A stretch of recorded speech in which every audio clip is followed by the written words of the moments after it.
Welcome to another Reaper blog tutorial. Today we're going to look into some of my recent projects, and I'm going to share some production tips that came up while I'm making those projects.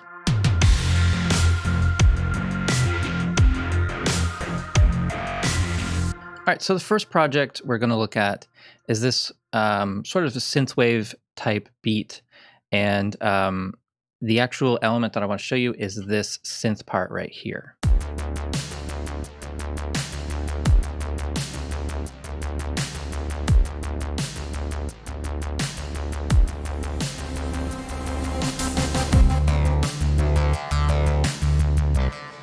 All right, let's do that again soloed.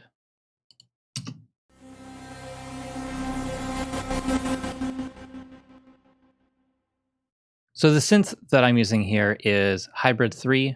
I'm using the oscillator 2 and 1 with the multi-wave type. I'm using the shape control on here, and I'm actually using the LFO to change those over time. So I'll just play this on the keyboard. So that creates that sort of weird flanging kind of effect. If I take I'll reset the mod on these. You'll hear the difference.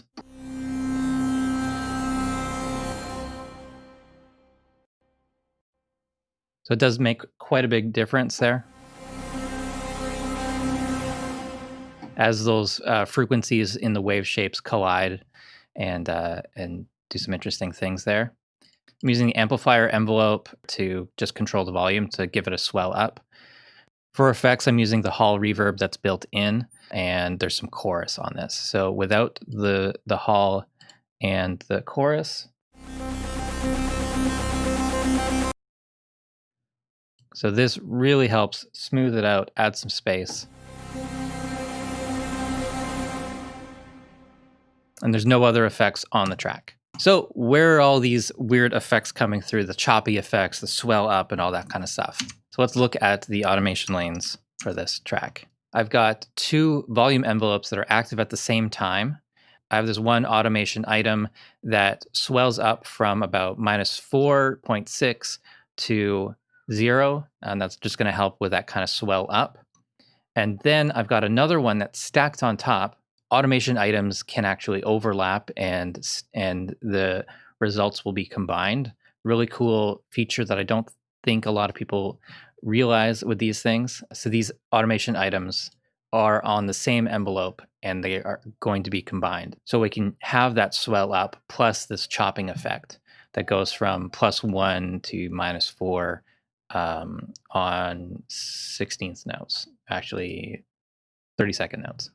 So that's the volume automation there. Let me bypass these other automation lanes. We'll hear this on its own.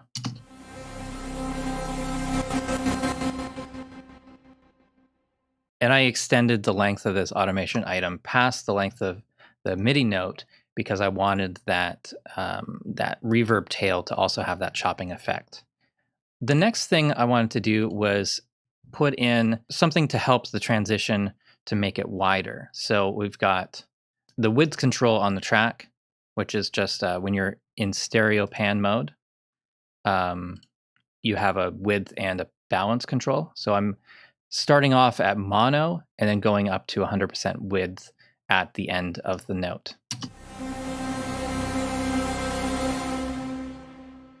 Maybe a little bit of a subtle effect, but here it is bypassed.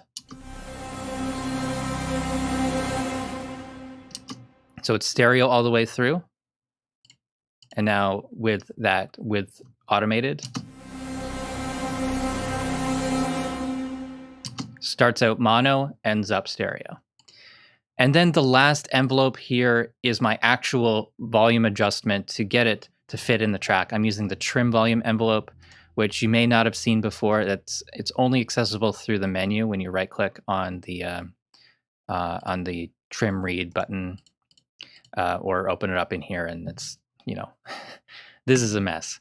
But I just go to trim volume. Trim volume is just another it's another volume envelope that stacks with any other volume envelopes that you have on the track. And there's also some functions that you can use to. So if you had some changes here, you could apply it to the other volume envelope and hide or reset the trim volume. So I'm just using this trim volume to get the final balance within the track. I haven't done a lot of like transition effects using synths that much, so I found it pretty interesting to use a synth that I don't use a ton, and to try to come up with this interesting sort of tonal swell effect. All right, so that's it for this project. I'm gonna go over to the next one. This next project is sort of like a chill kind of hip hop, lo-fi beats kind of thing. I'll play a little bit of it.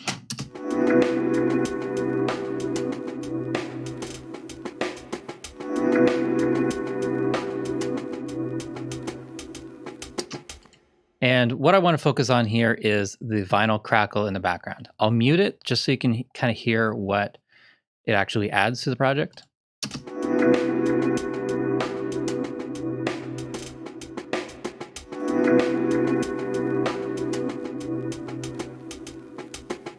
It's just kind of in the background, adding some sort of texture to things. And I've talked about that in other videos. But here's how I processed it in this project. Here is the original sound.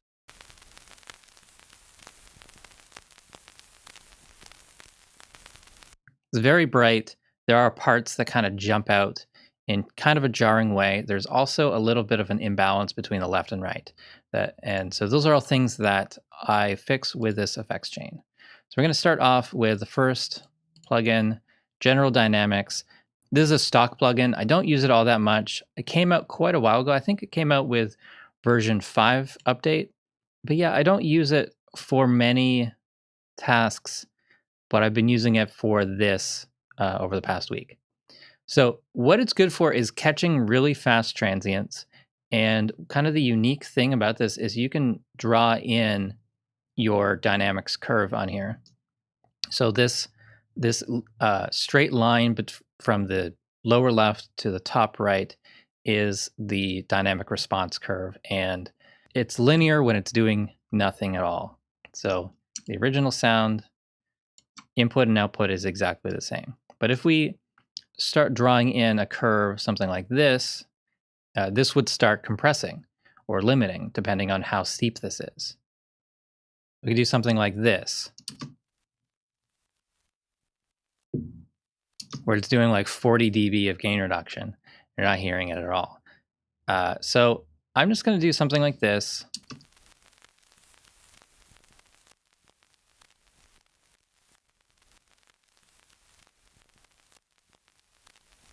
And it's just going to completely flatten any of those sharp transients that jump out. I have the attack time set on 0 milliseconds, so it's as fast as it can be on this processor, and the wet mix is at +5. So I'm taking off probably, what is it? Something like 15 dB, but I'm only boosting it by about 5 at the end. Next up is VUMT Deluxe, and so this is going to take care of that stereo balance issue. I'm also using it to sum things down to mono slightly. So here it is without, and I'm going to bypass the dynamics. So by itself and with the effect. So it brings more focus to the center. And so I'm using the left and right balance controls here. So it's +4.4 on the right side. I'm using the mid side mode to trim the side signal by a bit. About 6 dB. And then I'm using the mono maker at 955 hertz. It's kind of just a random number. This is mostly high frequencies here in this sample. So it's going to be different for you. Whatever sample you're using, it's going to be different.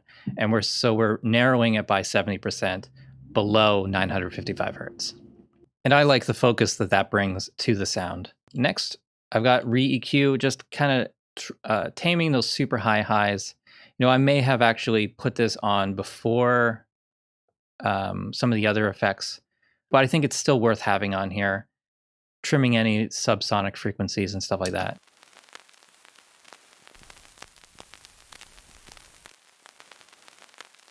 So it just gets rid of that super high hiss and any subsonic stuff that would just get in the way of the drums.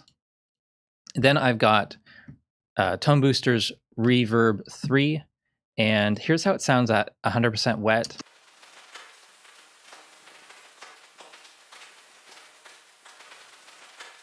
And this is somewhere between like frying bacon and rain on a tin roof sort of a sound. But I think it helps glue the crackle in with the drums, which have a lot of reverb. That synth sound, that synth pad has a lot of reverb. And so just adding a little bit kind of puts this crackle not just like in your head, but in a room, in some sort of imaginary room. This started out as the new home empty room preset in here, and then I've adjusted a little bit. And so I'm using this at about 24% wet. I don't usually do my reverbs directly on tracks. I usually have them in parallel, but for this, I wanted the option to go 100% wet just to see. And yeah, I didn't expect to do a tutorial on this. So here it is again with no effects and with effects. With no effects in the mix. I have to turn it down quite a bit.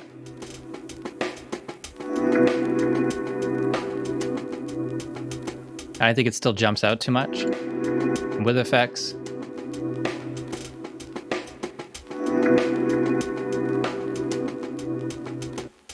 And with the effects, I can have it a little bit louder and it doesn't get distracting like it would without all these effects on it.